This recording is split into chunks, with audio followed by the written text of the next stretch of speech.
All right. Time now is 12:33 afternoon on March 24th. Um yeah, so I slept I slept from 2:50 to like 11, and then I just laid on my bed for like a whole hour. I'm in my pajamas now, which means I'm going to do some exercises and yeah. I Yeah, I'm so glad I'm sleeping again. That is awesome. I love sleeping. Holy cow. Um, um, yeah, so today is a Friday, and I would love to wake up and visit Film 32, and be all sneaky, but I'm not going to because I'm tired as hell. So, today I'm probably just going to stay in my apartment the whole day, and I'm just gonna focus on things I've been missing out on, like writing the Virgin, filming and editing a review, finishing my Japan vlogs. Those are I'm procrastinating so hard. Not procrastinating. I just don't have the time. Laundry, and just basic shit like that, essentially. So yeah, that's basically today's plan. As much as I would love to go to the Landmark Westwood to watch a David Lynch film, because today they're screening Twin Peaks Fire Walk with Me, I think, which is fucking amazing, and I would love to like invite Leslie and Ken out. It's just the three of us. The coalition. We should give ourselves a name now. Like there's the Asian gang of CMD with me, Pepper, Alba, Cliff, and Leslie. But now Pepper and Alba are out of the canon. So now we only have there's Cliff, but more tightly, we have me, Leslie, and Ken as the really the Sino coalition. Like how should I even call it? If I don't use the word Chinese, how do I call it and make it politically correct? Um, yeah. Uh, so the DP of the short film is announced, and it is none other than the fat Latino guy Jonathan, which is to be expected. I wanted it to go to Tyler, but then last night, for some reason, Tyler's not interested in being DP. Suddenly, he said he wants to be Key Grip instead. So if it's not going to Tyler, I thought then it's going to Jonathan. Then Jonathan got it. It was on the mark, on the nose. My predictions were mostly correct for this short film. So that's great news actually, because Jonathan's tight with me. He's a chill ass dude, and he seems like he knows camera stuff quite well. So yippee ki yay! The Friday 32 got no shit on us. Um, we are in the majority now. Aside from the director, the producers and DP are also, um, you know, with us on our side. Also, I don't think Jonathan is the type of guy who would really like suddenly turn extremely serious, uh, unlike Birkin. So that's that. So yeah, not much else. Really, not much else. I will drink some protein shake today. Yeah. Uh, I really want to go watch Where the Wind Blows on Sunday, but the cinema is in Monterey Park, and I'm living in Santa Monica. It's like 3 hours away by bus. So unless someone can drive me there, like I'm pretty much fucked. But I also really, really, really, really, really want to go. So I don't know. My mom sent me a message request on Instagram. Fuck that. Don't do it, please. Um, and um, yeah. Um, that's pretty much it for today, really. I still feel kind of ominous about my short film, about the production team thing. I asked Michelle yesterday if there are any other roles in the production team aside from the lead producers, UPM, line producer, and production coordinator. This is 4 fucking people! But the production team will be 6. Okay, fine. 2 lead producers, 1 UPM, 1 production coordinator, 1 line producer. That's 5. How about the 6th one? So, Michelle said you can be an unnamed production guy, meaning that you don't have an official role, but you'll still be in the team for some reason. I want to be that guy. You know what? That would be even better than UPM. I want to just handle the company moves, the planning, the strategist. Call me the production strategist. Okay? Make up a new role for me.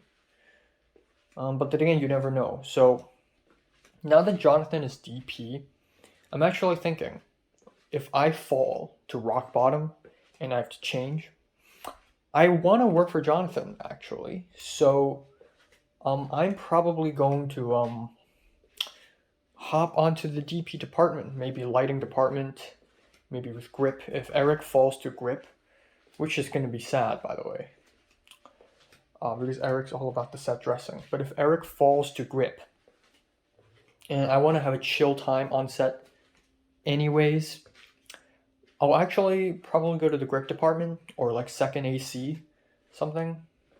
You know what? That's fine by me. And then if the worst case scenario comes, I'll join Tova in the BTS department. That's the worst case scenario. So, I got it. And then, yeah, not much else.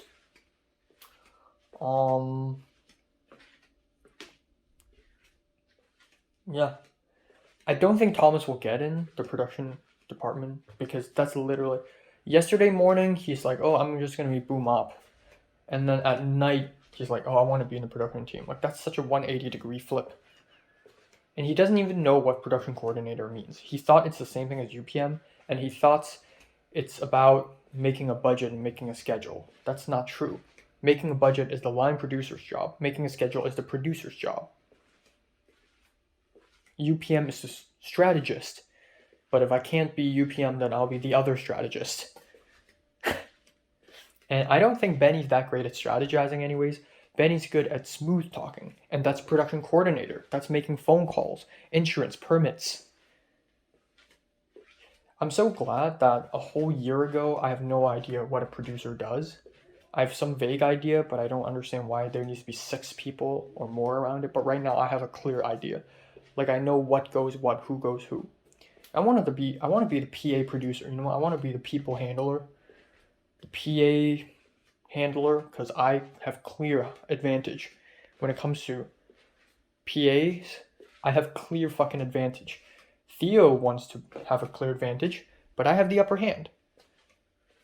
I got Leslie, Ken, Cliff, Justin, Javier, Miles.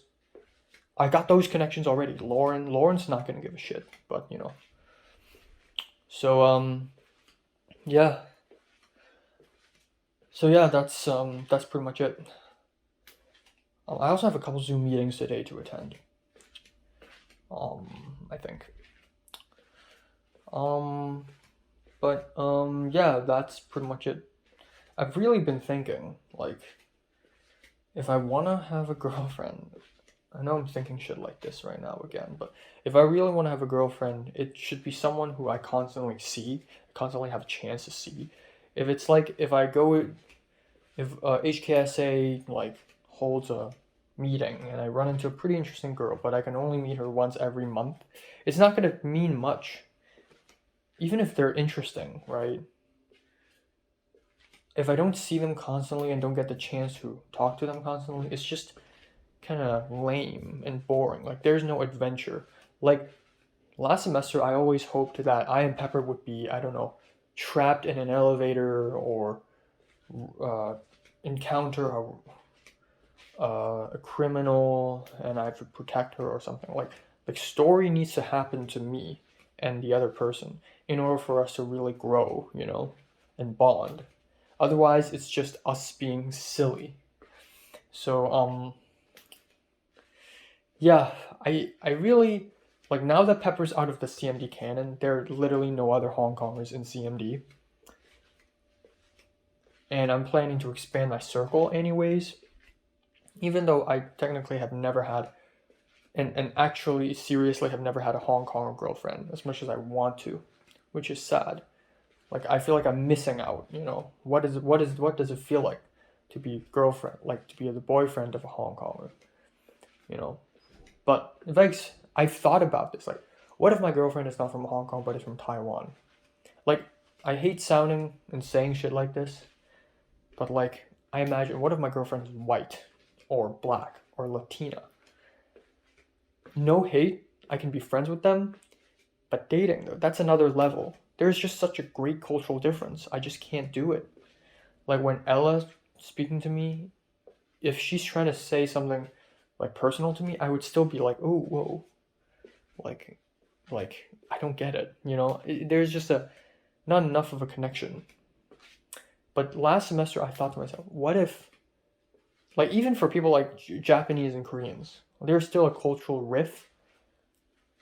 But then I thought to myself, oh, what if it's a Taiwanese? Then, oh, I honestly wouldn't mind. I honestly wouldn't mind having a Taiwanese girlfriend. I honestly wouldn't mind. And by the same token, I think a Chinese girlfriend would be fine. Albeit I'll have to hide it from everyone, and she'll have to hide it from everyone. And no one can know because of the political implications. It's like fucking Romeo and Juliet. Like, I can't tell anyone because people would think I'm a traitor.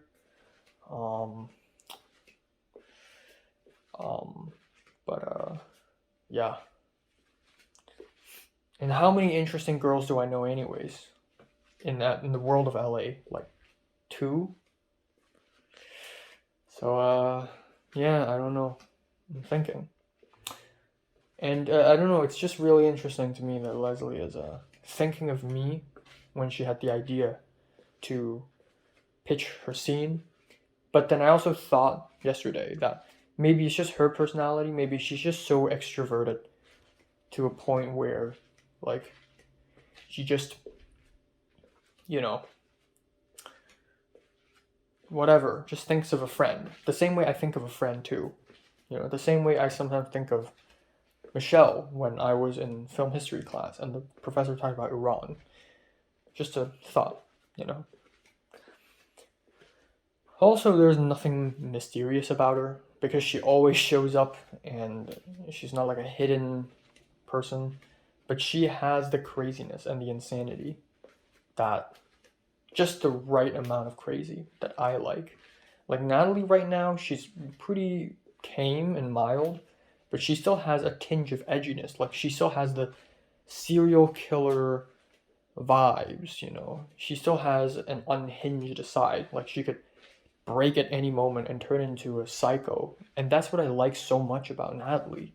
That's what makes Natalie one of the most interesting people I've ever met. And while Mary's not crazy, you get the idea that she might be, and also she's extremely mysterious, and that's another really strong selling point. I guess to a degree, Leslie could be mysterious to other people because she's the guardian spirit and she's randomly showing up in and out of the classroom, and people don't really know why. But yeah. And I feel like in the following couple of months, I'm going to be very emotionally and psychologically damaged. Like I'm prepared for it. And I will need someone to really just take care of me in a sense. So, you know, just a thought.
Alright, so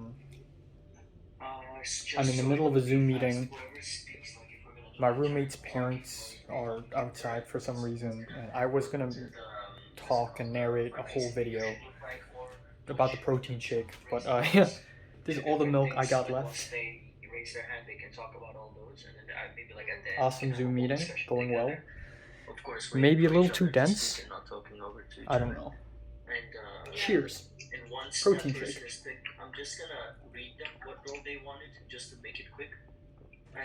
Oh.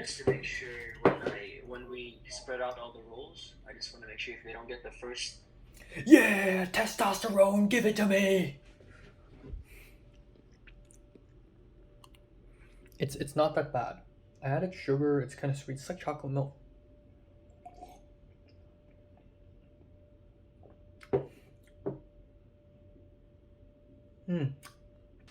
All right, time now is 10:41 p.m. I just finished dinner, which is 4 chicken wings, some potatoes, and salad kit. Oh boy, I just experienced the most surreal dinner ever, and I'm gonna talk about that a little later.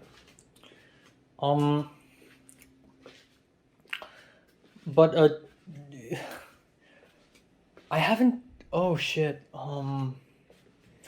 Should I talk about the dinner first, or should I talk about what happened this earlier today first? I guess let's talk about what happened earlier today. Right off the bat, out of nowhere, Zach called me. Zach, the producer, and I'm just gonna call him the producer. It's like the Stanley Prison Experiment. um,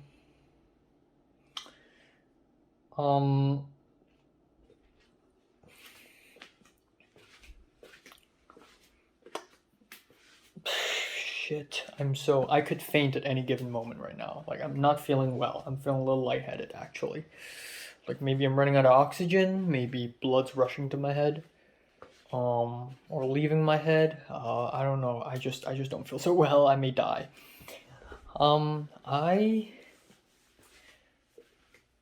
Okay, fuck. What should I say? So, earlier this morning, Zach called me. Right after that. And by morning I mean like at around 2 p.m. after I finished my exercises. He called me and asked me, so you're interested in being UPM, right? And I'm like, yeah. And he said, okay, so right now I'm between you and this other person. He didn't mention who, but I guess Benny.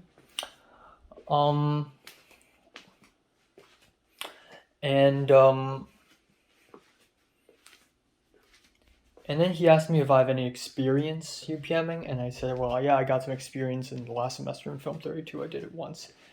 And obviously it's not, it's not anything. It's not anything important.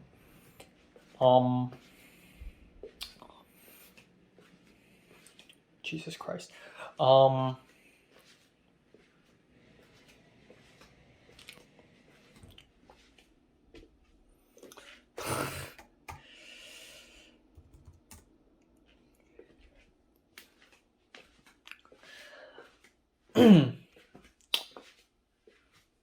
I mean,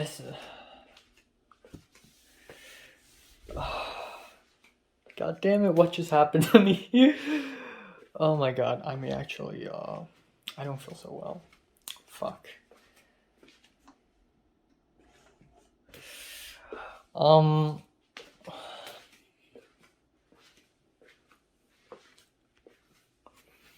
Okay, so Zach called me and asked me if I have any experience, and I said no. I've done UPM once, last Film 32, and he said, well, this Film 33 is going to be in a way bigger scale, and I said I know. And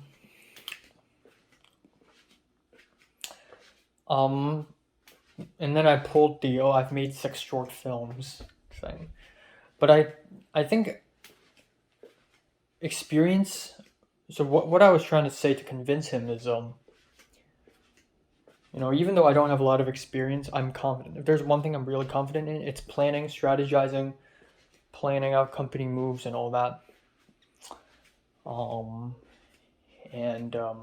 I know that I am specifically good at that. Um,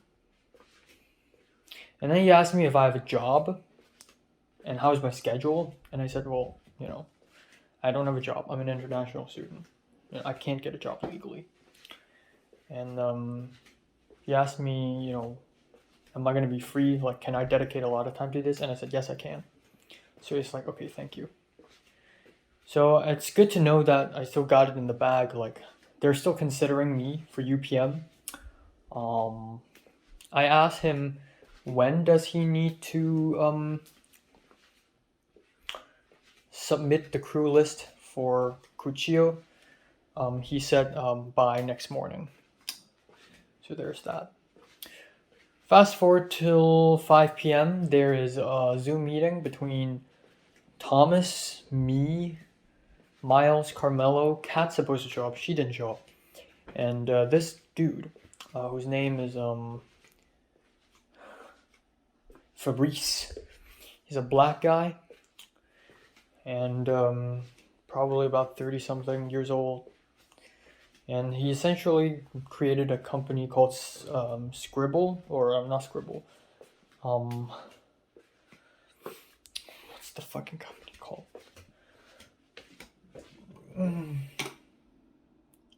Syllable. Okay, Syllable.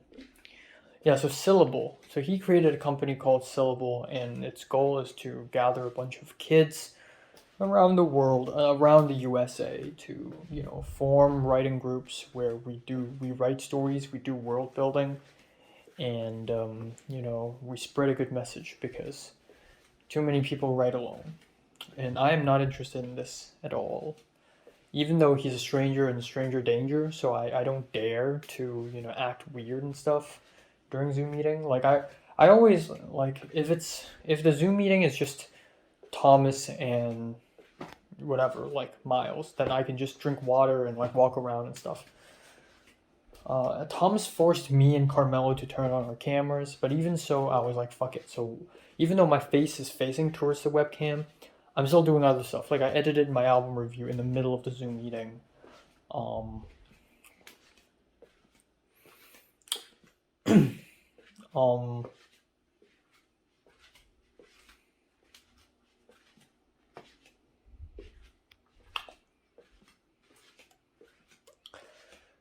Okay, Jesus.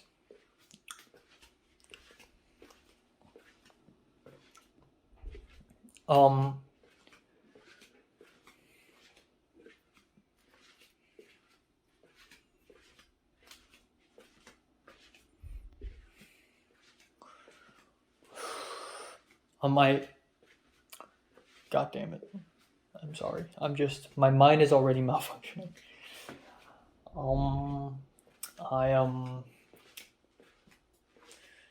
Yeah, the meeting is so long. It took so long, and I have another Zoom meeting at 6 p.m. I have the Indiegogo campaign Zoom meeting for Film 33. That's something I care about more. So I basically didn't hear any of what he said.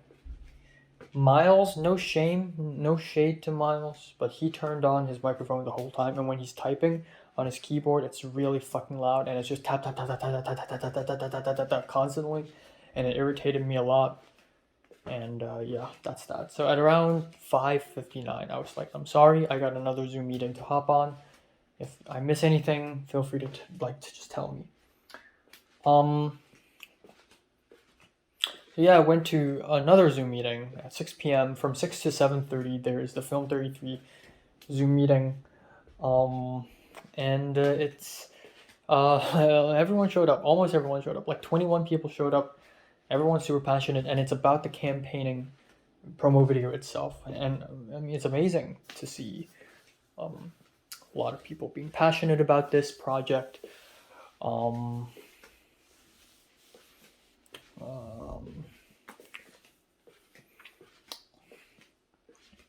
And I didn't speak a lot.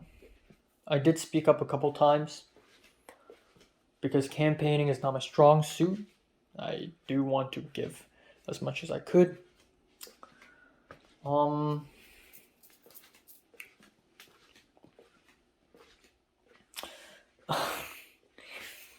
But yeah, everybody's speaking up. Tova, Bree, Jonathan. Jonathan's like on a car or something, and he's driving.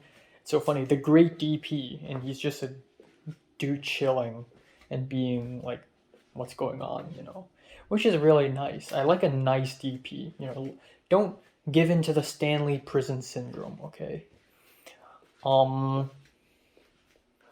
but yeah, we had a pretty good conversation. I asked if we're gonna do multiple promo videos, and then at another point, I said, oh yeah, I could promote the short film through my scriptwriting club because Liana said we could promote the short film through film club, and then I said, oh, we could do it through scriptwriting club, even though hell fucking nah, Crucio hates that. Crucio hates clubs.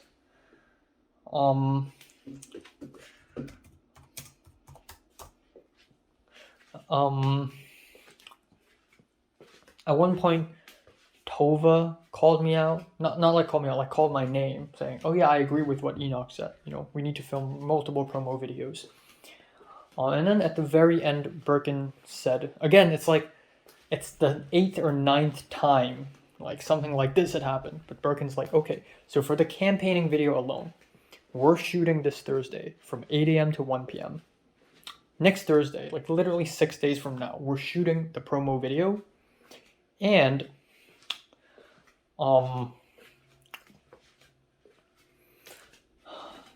God. And we're shooting the promo video, and we sort of need roles. So it's kind of in an awkward situation where even though roles are not assigned, we're already trying to do shit and make shit happen. We're already trying to make the campaign, make the promo video, start the pre-production, start planning out shit. But the roles are not even assigned yet, and a lot of people in the class are just sitting ducks. I'm in the forefront because I'm trying to be UPM. So at some point, Birkin, or I think it was Zach who was like, okay, so if you want to be UPM specifically for this campaigning video, tell me. And then before I could tell him, Benny immediately spoke up like, I'm interested. I could do it. And then I thought to myself, oh shit, he got it already. And then Zach was like, you know what, let's have another person. Let's make it a double team. And then I spoke up. And so, okay, here we go. The game begins. Me and Benny. And I wish it stays this way. I don't want this to be like one of us dies. I want both of us to collab together, I don't want this to be like it's me versus you situation. It really doesn't have to be that way, I know the film industry is harsh and all, but like, come on.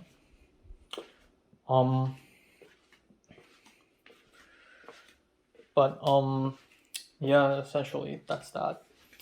So I got it in the bag, and right now I'm temporarily the UPM for the campaigning thing.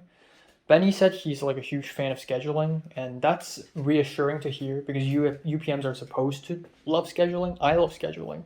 I do that shit obsessively to a point of mental illness. But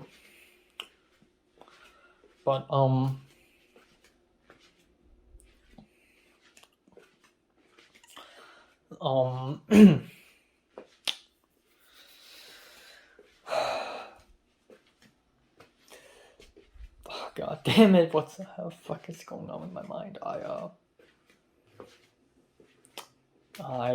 got in the bag, and then right after the meeting ends, Benny called me. Benny DM'd me over Zoom, and Benny called me. So I had a phone call, 5-minute phone call with Benny, basically talking things out. And it's nice. It's awesome to actually do something as quote-unquote UPM. First of all, for the promo video, we need a script, and that's Bree's job. Bree is writing the script.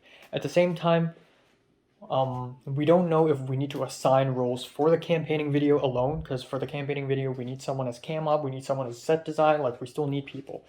So we need to quote unquote assign roles just for the campaigning video, and we don't know if it's Birkin and Zach's jobs or if it's me and Benny's jobs.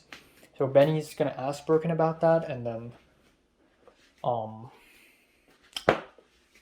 yeah, that's that. So yeah, pretty interesting, pretty intriguing situation we're in. And then at some point I went out and cooked dinner. In the afternoon, there are more visitors to this apartment. Candace's parents, both parents have showed up um, in the apartment, and it's almost like they're white conservative parents. Like it's like they've never seen a Hong Konger before, especially the dad, who's constantly staring at me in a strange way, and I don't know what's going on. It was a little awkward, maybe. Um, and then dinner. In the middle of having dinner, I was about to watch a YouTube video and sit back and relax, just like the other many 200 dinners I've had in this apartment. Like, I'm just gonna eat silently, watch a video, go back to my room. It's gonna be great. About 5% into my dinner, 10%, Candace's parents and her boyfriend Michael came back home. Ugh. So they're like, "Oh, hey, how are you doing?" And then the parents, especially the dad started to talk to me, and he's like, "Oh, so how do you do? What are you cooking tonight? What are we eating tonight?" That stupid question again. Like you care. Americans ask this question all the time. And I said, "Oh, well, potatoes, chicken wings, salad." And he's like, "Oh, good. Smells good. Who taught you how to cook? Dad or mom?" And I'm like, "Mom." And then he asked me, "So what do you do? Like, what's your major?" And I explained, "I'm a film student. I'm studying in this community college, blah, blah, blah, blah." And it was a friendly conversation. I didn't like it because I'm a huge introverted guy and I don't like speaking to strangers. And I'm eating, especially when I'm eating. Like, if I'm, like, really well dressed and I'm, like, in a very energetic mode, like, maybe I could handle it. But I'm eating. This is just a bad time for conversation. And he said this, like, 4 times. "Oh, sorry if I'm bothering you. Like, if I'm like intruding you, you can just say that." And I'm like, "No, it's fine. Be out of politeness." And I said that 4 times. And then he started to ask me, "So what kind of short films do you like making? What kind of stories?" And then the question started to stray because almost everyone who's met me asked me the same few questions. What's your major? How many years have you been studying in this college? What type of movies do you want to make? And what's your goal? Like, what's your end goal?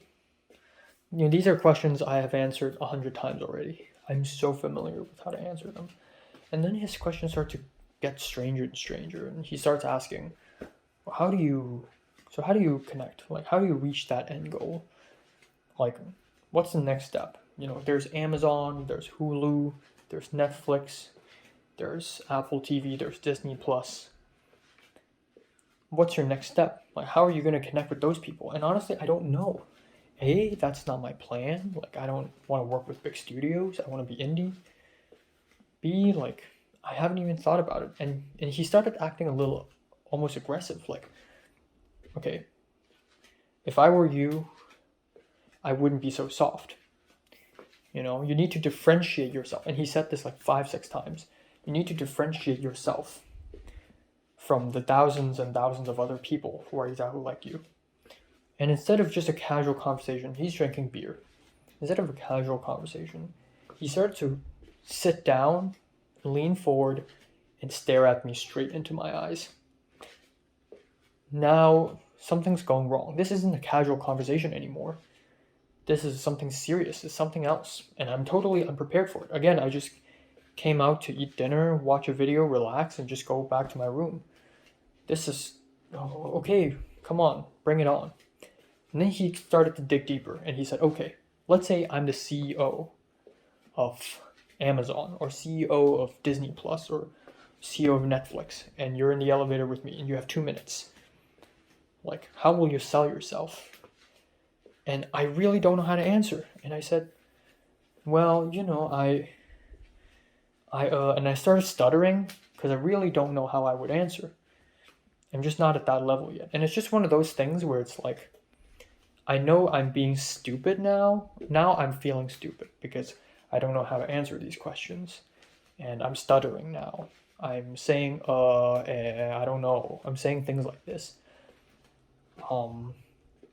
Even though in my mind, whenever I think to myself, I always have the greatest movie ideas and I have a plan on how I'm going to succeed, how I'm going to join film festivals, blah, blah, blah.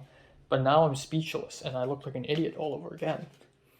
And the funny thing is that it's not happened to me today. Like, it happened to me multiple times. Like, back in Hong Kong, people, sometimes big, powerful people would just ask me to sell myself. What's your pitch?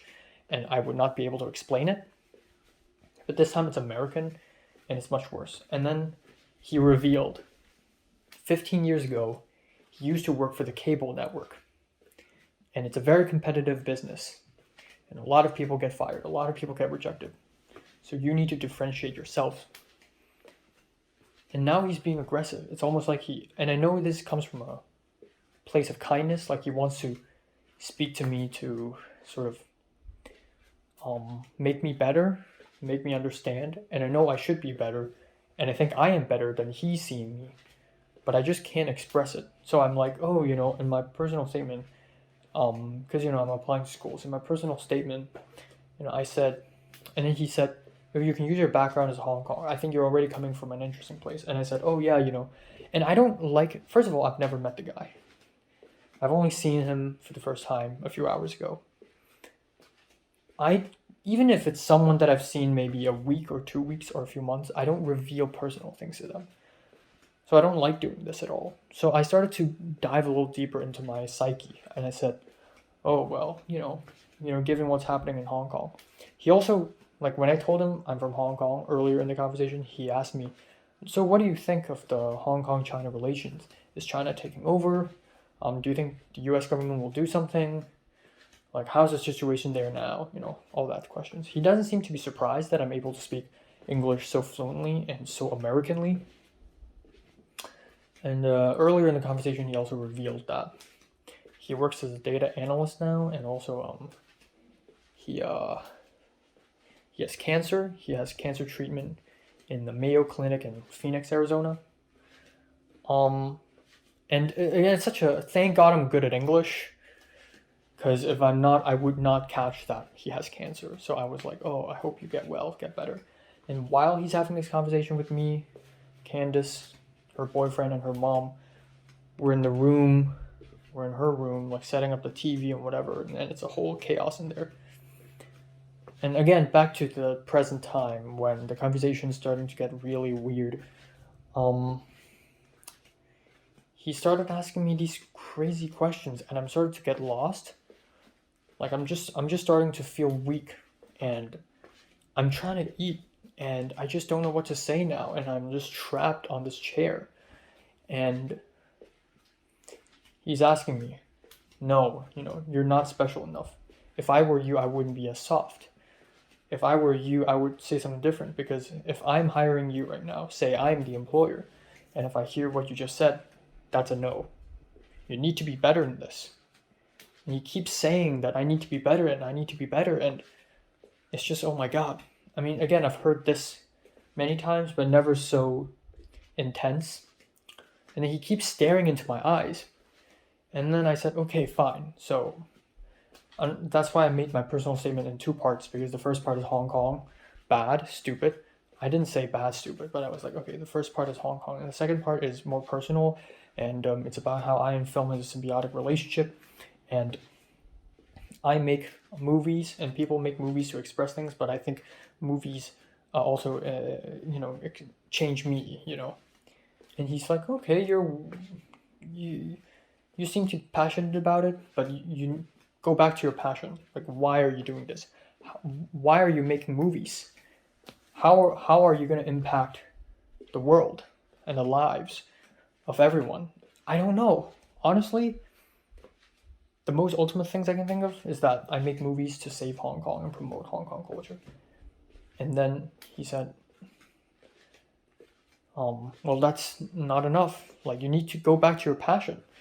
And I said, I don't know. I'm starting to stutter again, and I don't know what to say.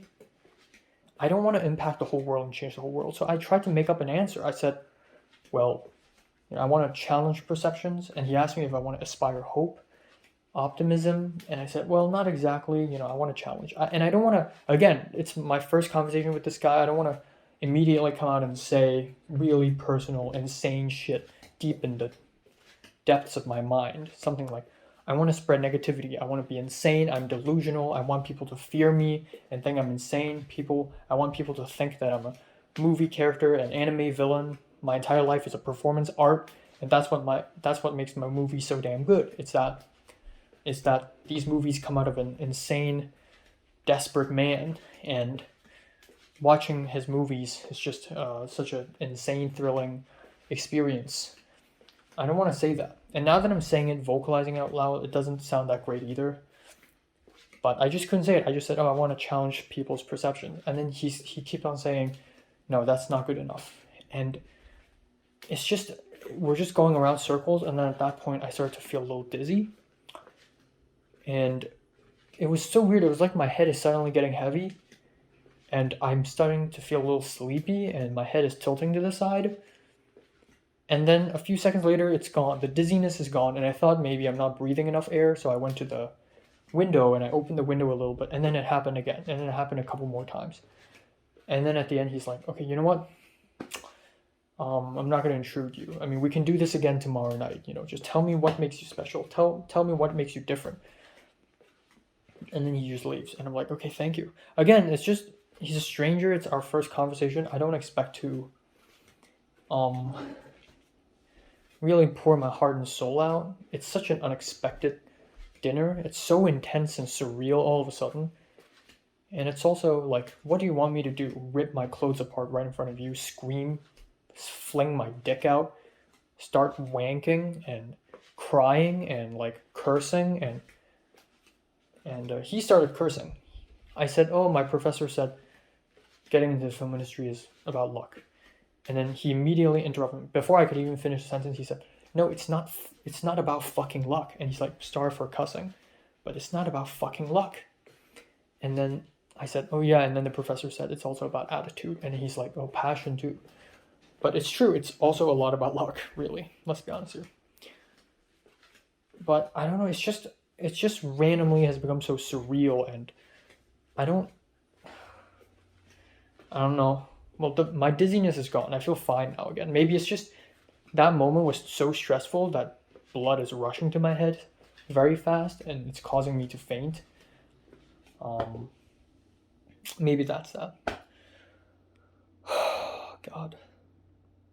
Well, it's so late. It's like 11 p.m. now. I'm losing so much time. I wanted to do the laundry earlier this afternoon, and then Candace is doing the laundry. We're just so fucking stupid. Like, yesterday I wanted to do the laundry, but somebody else is doing it, so I'm like, okay, I'm gonna wait for tomorrow, and then now it's happening again. But her clothes are dry, so I can finally fucking use it, so, yeah. Alright, so, yeah, time now is 1:43 a.m. I really am running out of time again, for literally everything in life. Yeah, that dinner is really surreal. I was gonna mention something, and then I completely forgot. Michelle urged me to read Betsy's script. Fuck, yeah, I gotta do that. Shoot, I completely forgot what I was gonna say. Oh,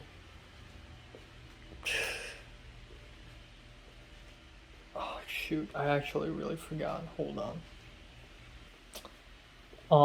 Yeah, I think what I was going to say is I went to Telegram, the HKOS volunteer group chat, and I said I wanted to go see Where the Wind Blows on Sunday, but I can't because I live in Santa Monica and not nowhere near Monterey Park. And I was hoping that someone would say something like, "Oh, don't worry, I can drive you there." But someone else texted and in the group chat, and it's a screenshot of a Facebook post of someone saying promoting HKOS stuff, and that person is a blue, like a blue, politically blue, and in the HKOS group chat, the guy who texted was like, "Lamau, even the blue people are promoting us," so essentially ignoring my text, so nobody noticed me.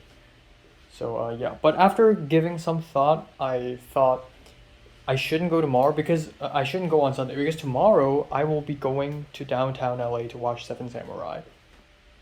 And then on Monday I'll be going to downtown again to watch another Japanese thing, and it's Aoba Ichigo, my first live concert. And I don't want to just spend this much money 3 days in a row taking Lyft, taking Uber, and rushing my meals. It's just not great, you know. I don't want to spend this much money in such a short span of time. So yeah, essentially that's that. So yeah, so besides, I don't want to spend too much money on movies as of now because I have to save up some for April for Beau is Afraid and Suzume no Tojimari. So you know what? It's fine. It's not a great film, anyways. I heard, so I'm just gonna wait for a streaming release. Another thing is, yeah, I had a pretty long conversation with Michelle. I told her how much I almost fainted during dinner, and how yeah, how I almost fainted during dinner and all that stuff. And I got really personal with her. I don't know why. I guess that's what people call friendship.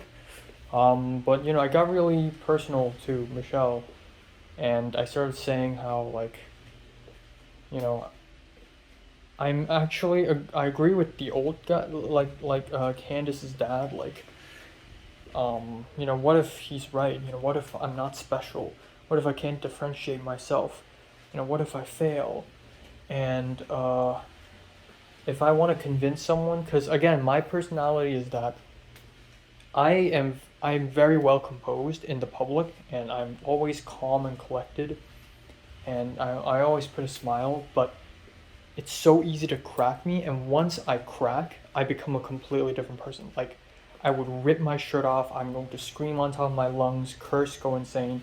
And in that situation, if someone's forcefully, if I'm mentally cornered, I will start speaking in poetry, meaning that if somebody like pushes me psychologically to insanity, I will actually go insane. Like of course I will not like grab a knife and stab people, hopefully, but like if you really force me to try to convince another person that I'm a good filmmaker, I would say I'm fucking insane. I'm delusional. I'm crazy. I want people to fear me, and I'm not a real person. I'm only a movie character, and this character is the detective. And I would keep saying insane things. And if you want, there's no middle ground. There's only me playing it safe, saying the most safe things possible about myself, or I am honest, and instead of calling me a great filmmaker, you send me to a mental hospital. And then I told Michelle all that, and she's again surprised. Like, she kept on being surprised by me. She's like, "Oh wow, have never seen this side of you." And I told Michelle I can change accents because, again, like during one of the shoot days of WoW when I was PAing, I was so fatigued that I changed my accent, and I started like laughing randomly, like I lost my sanity a bit. And Michelle was kind of curious, like, "Oh wow, like you need to do the British accent next time you see me." So yeah, and I just thought to myself, like the more I think about, oh man, I really don't want this to be a repeat of history, but the more I think about Leslie and how crazy she is, I feel like she will be the only person who understands my craziness, and she will be the only person who would keep up with my craziness because she's just as crazy in a different way. And I really hope that this sort of conversation would happen between me and Leslie, where I would tell her about how, my past and how I've made enemies, and I will tell Leslie about my how I would write poems, and I want to keep on surprising her.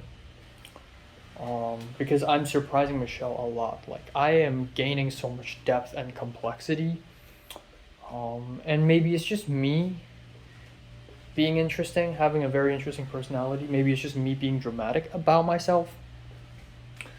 Um, but yeah, um, I don't know. I don't know. I don't want this to be a repeat of history where, with me with Pepper, I think I may love her, I think I may be into her, so I dig deeper and deeper, and then I find out that Pepper's not that interesting, and then I struggled for like 2 months straight whether I should like her or not, and then at the end, Pepper just doesn't speak to me anymore, and then that's it. I don't want this to be repeat with Leslie. And the thing is, with Pepper, she's always been single. For the last whole year, she's single. But with Leslie, I think Leslie's single. I don't even know. I'm gonna make a bold assumption and say I think she's dated before. I think she's still a virgin. Um, but right now she's probably single. And the thing is, she's fallen in love with Theo, which is so lame. But that added complexity to her, which is really cool. And I just thought, it would be great if Leslie's like really friendly and really close to me. But like, what if I was struggling, like hypothetically, I was struggling to figure out how I feel for her, and then she suddenly told me one day that she has a crush on Theo. That would break me. That's like if I like throw back to early November when I'm struggling, when I'm thinking, ooh, maybe I and Pepper can get together. And, at the time, I and Pepper really are hanging out. We're going to Once in a Blue Moon film set. We're eating in and out after the first day of Asian World Film Festival. And then one day Pepper comes up to me and says, oh, I actually have a crush on Potter. Like, that's going to devastate me. Oh, I actually have a crush on Connor the Macanese. Like, that's going to crush me. So, yeah. Yeah. So I don't want this to be a repeat of history. I don't want to be stupid, okay? Because there are so many instances where Mary, like I fell in love with Mary, and then Mary was dating another guy, and I feel like an idiot. I've never fallen in love with Natalie, but let's just say I did, because I was so close to falling in love with her. And Natalie's dating all these other guys, and then like, I never fell in love with Pepper, but what if I did, then Pepper would just not like me back. So what if Leslie does the same? And it's going to be the first time with a non-Hong Konger. To be fair, Natalie's Singaporean, Mary's half Thai. But still, I feel like to a degree, I think we culturally can connect a lot better. And then also, we are both film people. We're both kind of self-destructive in a way. I'm depressed as hell. She's anxious as hell. I am super dramatic. She's very unhinged. Me too, but internally, like I think it just like, even if like we don't like, even if we stay being friends and it's all there is, I feel like in the following couple of months there's so much room for us to develop our friendship. I just really hope Leslie gets chosen for her pitch in Film 32. Oh well, I looked high and low in my room for new shaving blade. I finally freaking found it. Brand new. So I'm gonna shave, I'm gonna trim my nails. Yippee-ki-yay. Alright, time now is 12 exactly afternoon on May 25? Oh, May 25. It's been exactly 1 year and 5 months since I've lived this new life.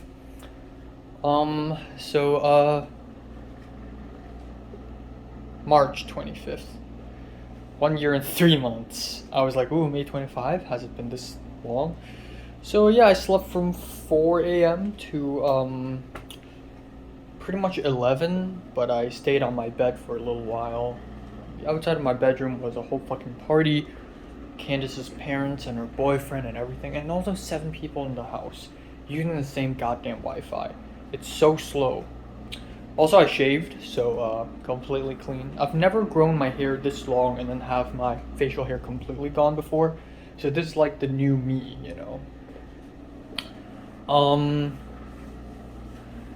But yeah, and my chest is really sore, which is great. My arms are not as sore as I would have liked it to, but still good. Yeah, essentially, that's that. So today I am,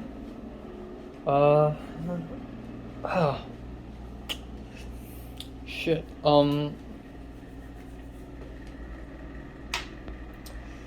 Today I am going to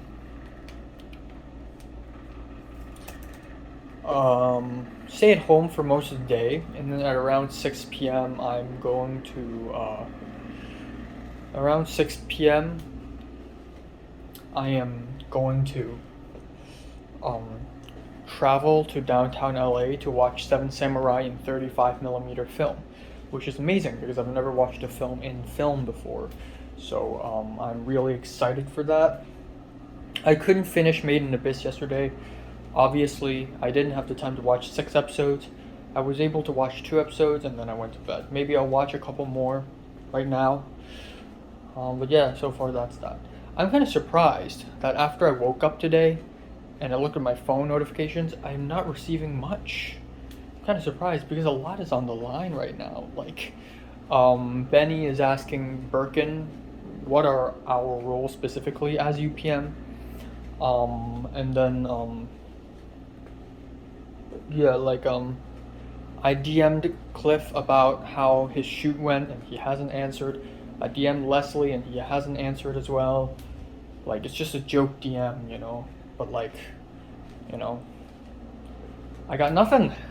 No news on the Film 33 thing as well. I think I had a dream. Like, I had a very disgusting nightmare, but I forgot most of what happened. And, yeah, it's just, yeah, it's just the moment I woke up, after I woke up, the first few thoughts that came to my mind has something to do with Film 33. Like, oh my god, what should we do now? What's the next step? Like, I'm really serious about this. And it's so funny to me that even though the script isn't great, we're all really trying so hard to make it great, which is great. But, like, yeah, like, we're all working so hard towards a script that isn't really all that great, let's be honest here.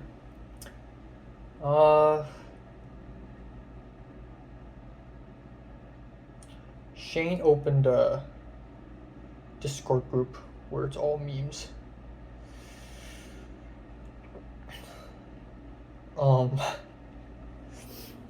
Yeah, so yeah, I don't know. And my air vent is on magically again.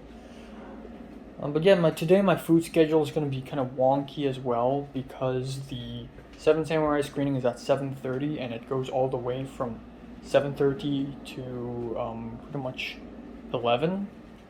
And then by the time I return home, it'll be 11:30. So I'll have separate dinners. I'll have dinner part 1 and part 2.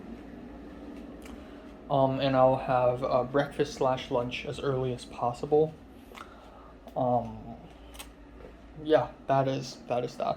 And I also have to figure out the lunch and dinner logistics of Monday because I need to see Aoba Ichiko, which is super exciting for me as well. Also going alone because I'm a loner loser. But I'm so glad I'm watching it. And yeah, I'm not going to Ella's birthday today. I don't think that's happening. I want to go to my first party with a special someone, you know. Like the same way I want to have my first high with a special someone. And tomorrow I'm either going to stay at home the whole day or I'm going to go to, I don't know, Nijia Market or something. And I'm going to have to take a bunch of photos because of my photo 1 assignment, which means I don't want to go to church tomorrow. I want to just sleep and enjoy life. And yeah, that's pretty much it. That's that. Not much else. Again, I look pretty weird without mustache, but at the same time, it's like a couple months ago, I also look like that. Also, yeah, it's very planned. Like, I'm shaving now in late March, so that in late May or late June, my facial hair would be at full blossom. And then I would shave again immediately after the short film is wrapped. So, yeah, we'll see. I really hope they allow dual UPMs. I really do. Alright. Fuck, I went all the way to the wrong location. It's fine. $9.8 for a Lyft ride, which is fine, I guess. Not too apocalyptic of a price. Okay. Alright. Here we go, Kurosawa. Here I come. Huh. That's her. I love movies with intermissions. If I ever make one, if I ever make a 3.5 hour long film, I'll definitely add a 5-minute intermission as well. God, some people are asleep.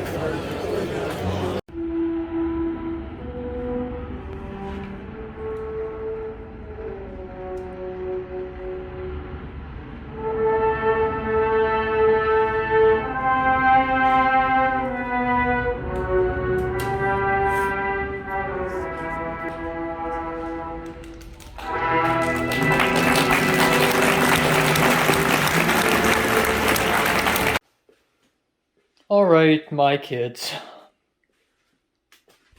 Time now is 2:21 a.m. Let's wrap it up. I just finished some orange juice and dinner part 2 about 2 hours ago. I returned home. It's been 2 hours already. Jeez. Let's talk about what happened today. I left the apartment to go watch Seven Samurai on 35mm, which is very exciting. The film starts at 7:30, but I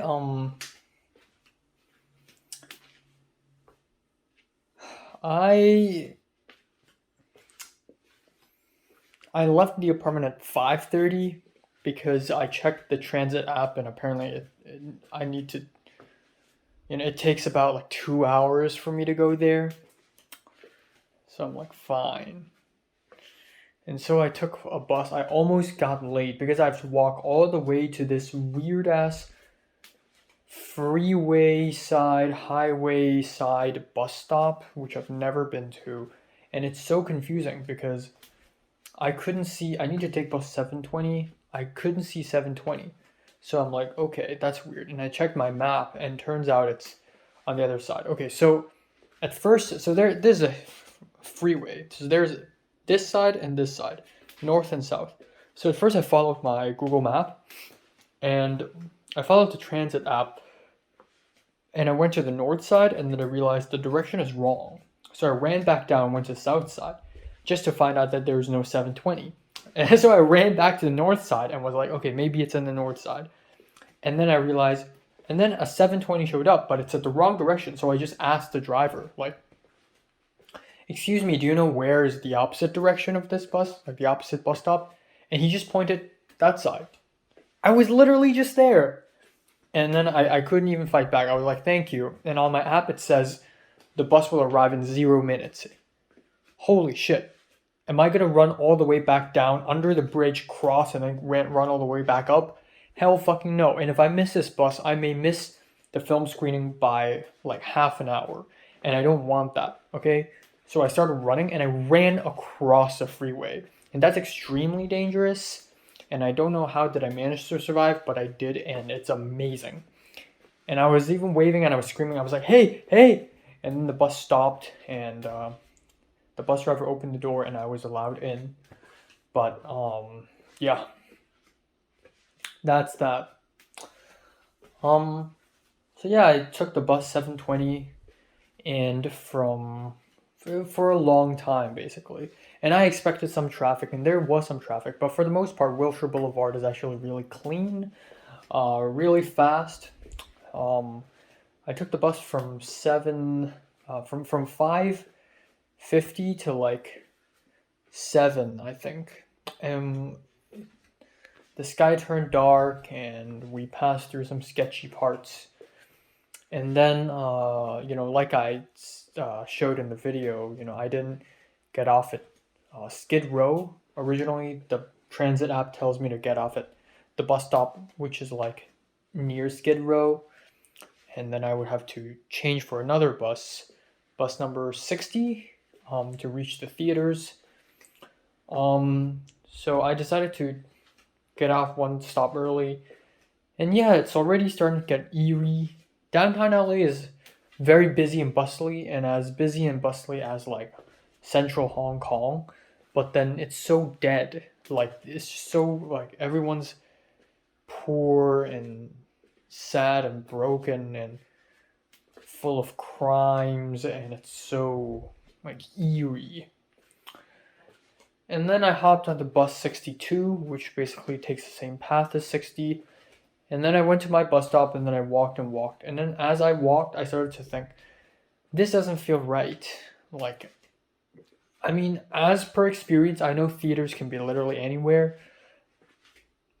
Like when I was at Hong Kong and I had to look for the Golden Harvest Theater near my apartment, I thought there's no way there's a theater there, but then turns out there is one. It's just very hidden. So I walked over there, and then I was confused. I was like, okay, where the hell is the theater? It says 17 Bay Street. It's not here, and there's like no people here, and it's so eerie. It's so ominous. The whole street is empty.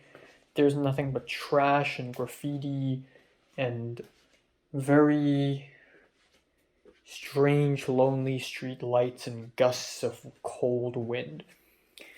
It's a very liminal place, honestly. It doesn't feel real. And then I checked the website, and then turns out there's a secret movie club and there's a $1 million theater. I thought, because the website for the whole movie, like where I purchased the tickets, is called Secret Movie Club. So I thought, okay, Secret Movie Club is the organization, and the theater is called $1 Million Theater. So if I type in either words, like it would be the same location. Like Secret Movie Club and $1 Million Theater are the same locations. I typed in Secret Movie Club on my transit app, and it led me here. Turns out it's a different place than $1 Million Theater. So I was like, fuck. And at that point, it was already 7:30, so I had no choice but to call a Lyft to head to $1 Million Theater. So for $9, which after the tips, it's 11 point something dollars, I took a Lyft to $1 Million Theaters, and then it was 7:40 something, and I got into the building. But the great thing is that I've seen Seven Samurai before, so it's not, even if I miss out a bunch of first few scenes, it's fine because I've seen it already. I'm not gonna miss out on anything, you know. But yeah, it was a very grand, beautiful theater. I walked into it, and holy crap, this place is drop dead gorgeous. This is humongous. This theater, I feel like I've walked into the 1910s, because it's true. This theater is built in the 1910s, and the structure is so like baroque. It's built with such grace. It's like a cathedral. It's so luxurious and extravagant. And there's so many people. There's so many seats. It's like a whole ocean of people. It's crazy. And I've recently seen the film Babylon, and there are these big, insanely huge theaters in that show, and in that movie. And I feel like I've walked into one of those scenes in Babylon, and it's amazing. And I went to one of the seats at the right, and so I just sat there. And then suddenly, I received a DM from Leslie, and I thought, oh, she's just responding to my Instagram story. No, in Chinese, she says, I can see you, Seven Samurai. And at first I'm like, oh, okay, of course. No, wait, I haven't told her that I'm watching Seven Samurai. What do you mean she can see me? And then I was like, are you here? And then I started looking around. I'm like, oh my God, I'm being watched. And then I looked to my left, and then I saw Leslie literally there. Just literally in the same row, but like a whole section away. And then beside her is a white guy, middle-aged. It's Drew. And then so I asked her, oh, is there any space beside you? And then she looked at me, and I waved my phone at her, saying, read it, like meaning read it. So she read it, and she's like, yes, there's space. So I moved over there. And the seats are so narrow. Unlike normal like modern AMC Cinemark theaters, the seats are so narrow. So every time I have to move, everyone has to stand up. So and it was very inconvenient. But yeah, I moved and I sat right beside Leslie. It's the second time I've watched a film with her, and also for the second time I sit right beside her. But holy fuck, what a coincidence! I was even a little sad, like, no one's accompanying me to watch this because I asked Cliff about this, I asked Ken about this, and both of them also couldn't make it to this awesome film screening.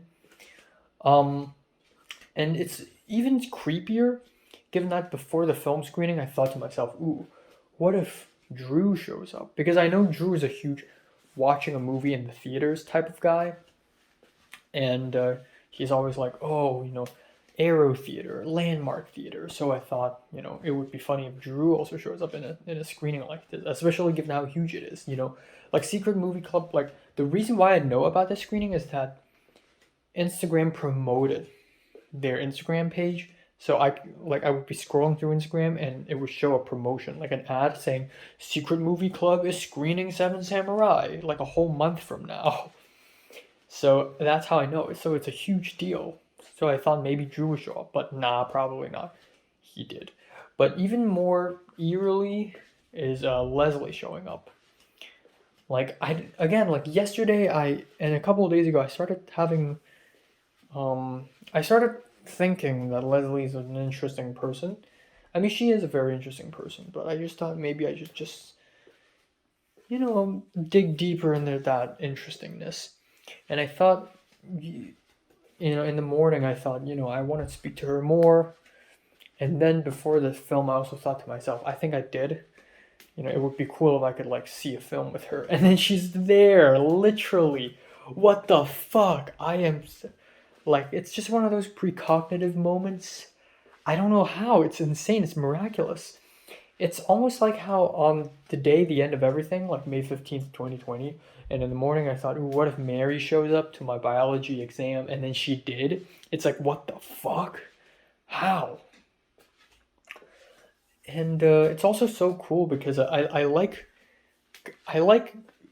just like Mary, like Mary always shows up at the most unexpected moments and doesn't show up in the expected moments. So, sometimes during Film 33 break, um, Leslie would also have her break for her editing class, and I will never see her. And then suddenly, in the middle of Film 33, she would randomly pop up out of nowhere and disappear. And then I go to a film screening alone, and then she would randomly show up as well, and it's so freaking cool. Um, so yeah, it's pretty odd, really. It's pretty crazy. So I sat right beside her, and she immediately like smiled and did an embarrassed face, like she was like doing this. Um, Maybe I'm overthinking this, but yeah, we watched the film. So like the first few minutes of the film, I was glued to the screen. I was so excited to watch a film in film for the first time, and I was just like smiling just out of the idea that I'm watching a film in film. I was just so ooh. And I bet Drew didn't even notice that I was there because when I looked at Drew, he's just like fixated on the opening credits. Not even the opening credits. Like before the opening credits began, it's just a guy speaking and introducing the film, and Drew was just like looking. So he didn't notice me at all until the intermission, 1.5 hours later. But yeah, it's pretty crazy. So we watched the film, and it's amazing. There were a few moments where someone gets shot, like a gunshot in the story, in the film, and Leslie would like jolt like a couple times, and I'll say this: I always see Leslie as someone who's like really edgy and is like unfazed, like when there's a lot of gory, creepy shit. She's just unfazed and jump scares and stuff. Because Natalie would be unfazed, but she's totally phased, and she's actually kind of like Pepper. Like in that situation, Pepper would probably be like, "Oh my god." Um, but yeah, it's funny. Um, and then yeah, intermission happened, and Drew finally finds out that I'm there, and he's like, "Oh, wow, you're here. You're here too. And I'm like, yeah. And then I explained. It's a weird, and it's, I've never really seen a film with a professor before. To be fair, Drew isn't really a professor, but I've never seen a film with a professor before. So I had this, when I'm at CMD, I would smile and I would be all nice and stuff. So I maintain that sort of persona for some reason. It's just I can't help it. And then both Drew and Leslie also went to the bathroom. During the screening for a little bit, like Leslie put her arm over to her right, like the seat handle to her right. Um, and then a little bit later, when she was going to the bathroom, she asked me, "Oh, do you want to go to the bathroom together?" And I, I was like, "Nah, I really don't need to go. I hate going to the bathrooms in public. Like that shit ain't happening, unless I'm prepared to immediately take a shower after I go home. But I hate going to bathrooms outside of my apartment. Um, like at first I thought this was a really weird question. Like, do you want to go to the bathroom together? But then the more I think about it, the more I realize that it's actually maybe in her head when she asked it, it's a really normal question to ask. Like, do you want to head to the bathroom together? Like, just walk over there, you know? Let's go, you know? But when I heard it at first, I was just like, whoa, what the heck? But I didn't go, and then I said, and she's drinking a can of Coca Cola, and I said, oh, I can protect your can of Coca Cola for you. And she's like, nah, it's fine.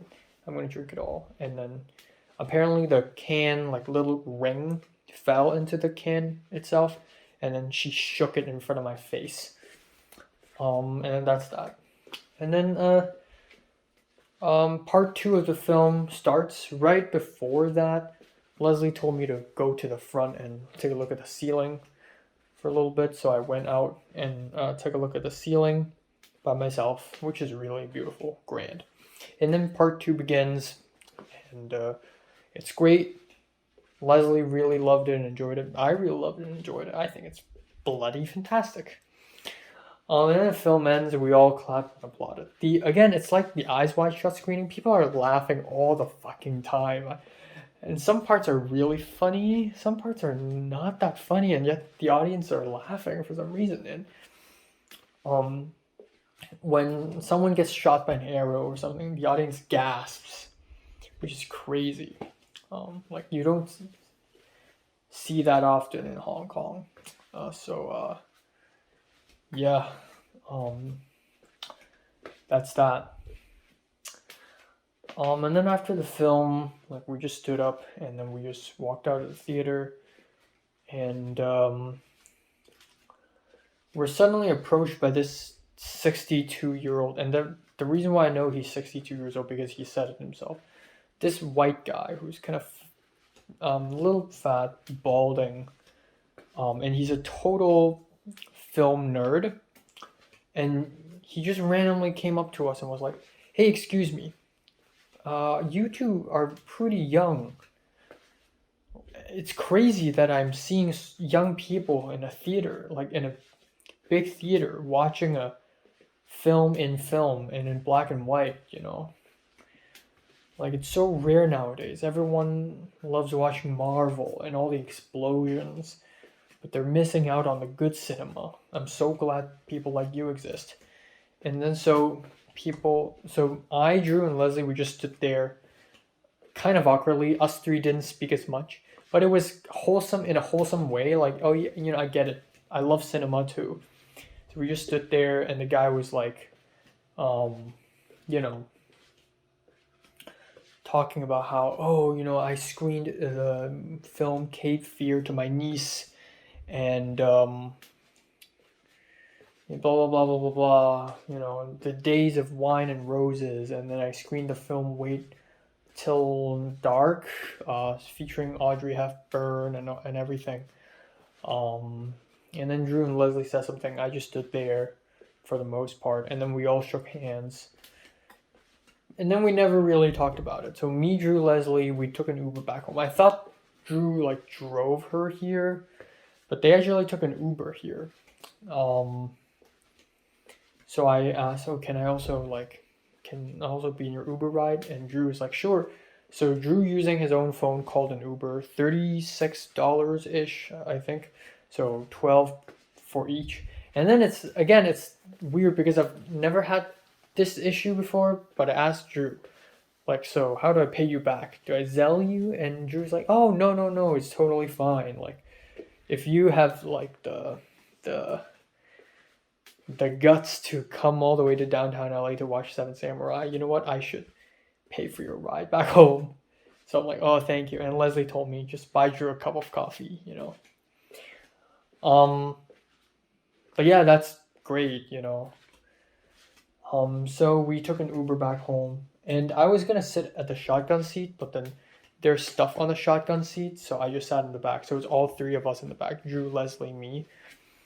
Um, and then we continued to geek about film. Even before entering the Uber, we just geeked about film. And again, it's been so long since I've done this with a professor slash teacher type person. Like the only other person I've done this with is my former Chinese teacher.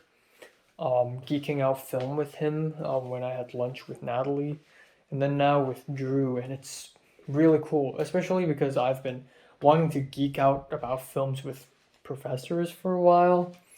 But yeah, we actually talked a lot, and I talked a lot about how, oh, I've been meaning to watch Ron on a big screen, but I haven't.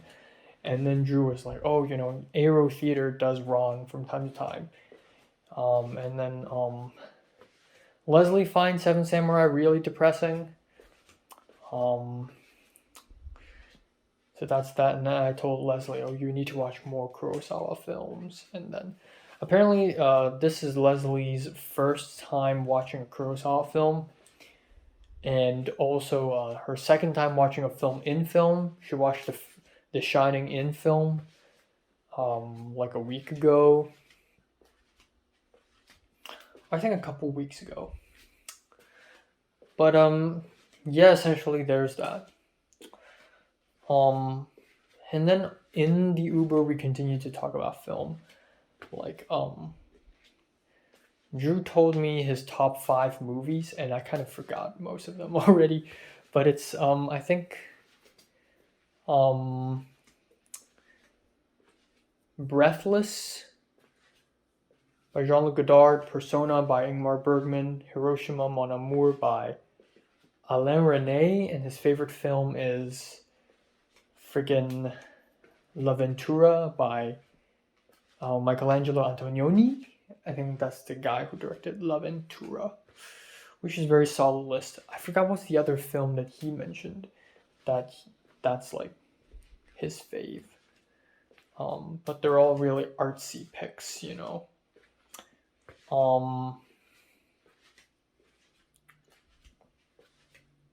Yeah, and then I said, oh yeah, I still have so many films to watch. But Persona, I've watched it, and I said I watched it twice and I don't get it. And he's like, yeah. And then I told Leslie, oh, if you want to watch more depressing films, if you think Seven Samurai is depressing, watch Ingmar Bergman. And then yeah, we continued to geek out. Like we just talked about Seven Samurai a lot, which is really cool. Like if I watched the film alone, I would just be completely silent on my way back home. But there's a discussion if I watch it with people, which is like one nice thing about like watching a film with people. But yeah, so the Uber driver dropped off Drew first, and then Leslie, and then I'm the last one.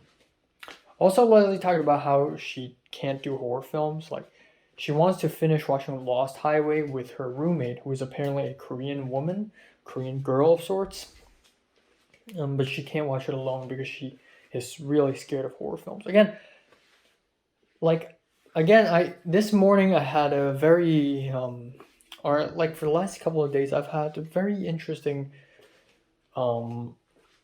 perception of Leslie. Like she's a really edgy person who likes dark, scary shit. And then now she's telling me that, oh, she's scared of horror films and all that. It's just kind of To be fair though, I think it's very normal for someone to be scared of horror films. I mean, I was scared for a huge chunk of my life. But I really started watching because I started to think like, oh, maybe I should really challenge my fear limits. But yeah, so you know, and also when I sat beside Leslie, it feels great and stuff, but it wasn't like an intense rush of, oh my god, I'm sitting beside her and she's talking to me. Partially because I've already spoken to her and sat beside her before in my life. People like Mary, like again, I hate comparing people with Mary because Mary's really one of a kind, but like if Mary even looked in my general direction, I would fucking melt. You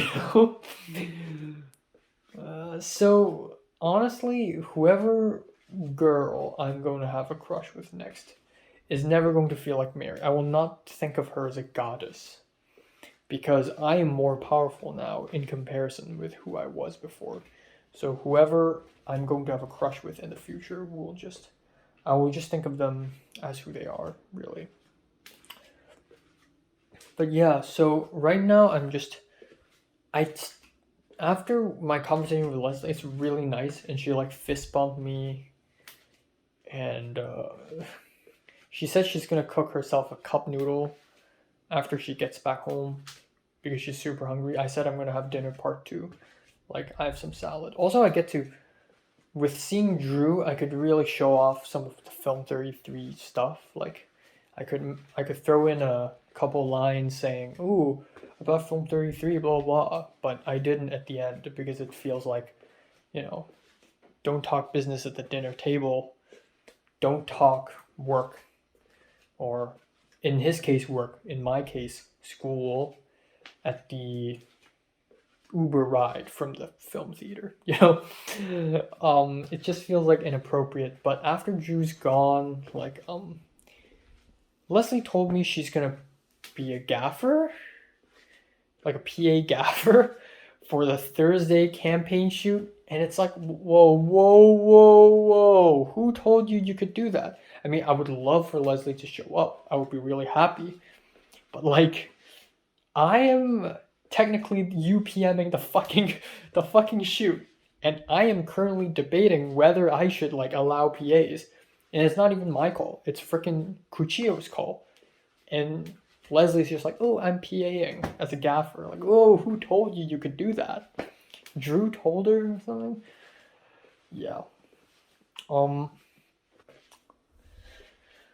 But yeah, that's that. Intriguing indeed. Um, she also asked me like how's it going on. I said I and Benny are competing again against each other for UPM, but don't.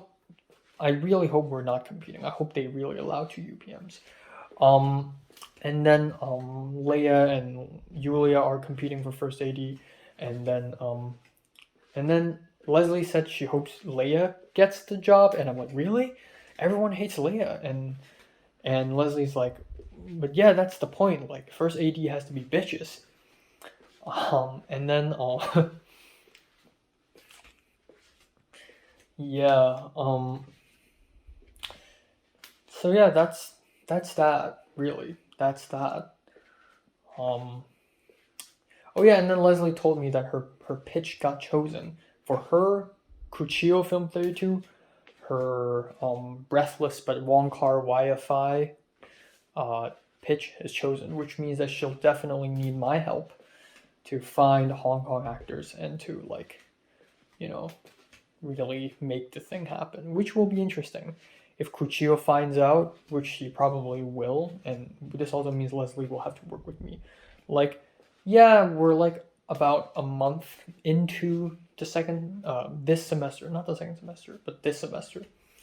But there's still a couple more months and a half in the future.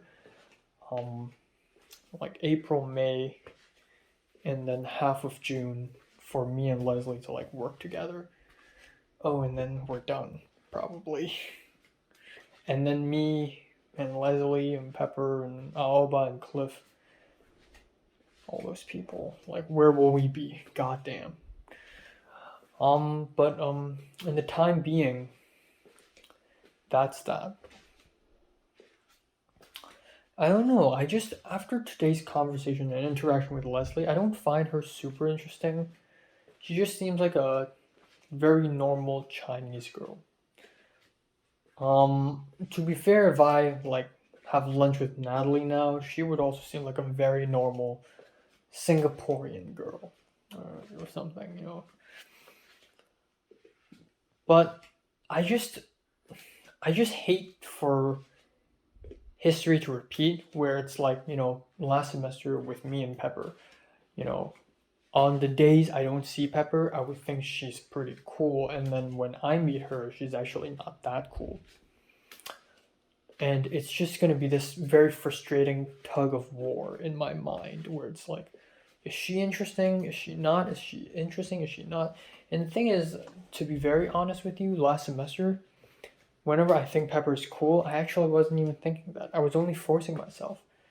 I was digging so deep and I was trying so hard to make Pepper seem cool in my head. Um, but I hope it's different with Leslie because I spoke with Michelle a lot more after that today. And Michelle still describes Leslie as someone insane. And Michelle even thought that it's weird that Leslie and Drew are watching a film together, and it's like, are they fucking dating? That's funny because when I watched the film, when I was sitting beside them, it suddenly hit me. Oh my god, why is Leslie with an old white guy? And normally it's like fine, and to Drew it's definitely fine. To him, it's this employee hangout thing. But Leslie's different. She's unpredictable. She had a crush on Theo, for God's sake. Someone twice her age. Theo's 34, she's 17 last year. So, yeah. Alright, my phone just crashed because storage space, so great. But let me reiterate. Thank God I like stop my video from time to time. But, yeah, I don't find Leslie that interesting after today's conversation. Like, she just seems like a normal Chinese girl, and you know, to be fair, when I meet Natalie nowadays, she just seems like a normal Singaporean girl. But yeah, I just don't want this to be a repeat of history, is all. But when I spoke with Michelle, just now, like I um, I spoke to Michelle right after I came back home. Michelle still describes Leslie as a crazy girl, Harley Quinn, crazy baby. But honestly, again, compared with Natalie, Leslie doesn't seem much. But I like that. I honestly like that Michelle and probably other people think Leslie's crazy. I think the idea that there's a rumor out there that she's fucking insane is already way better than what I have with Pepper. But what I was going to say is what happened between me and Michelle for the last few days when our friendships get really, really fostered is really amazing.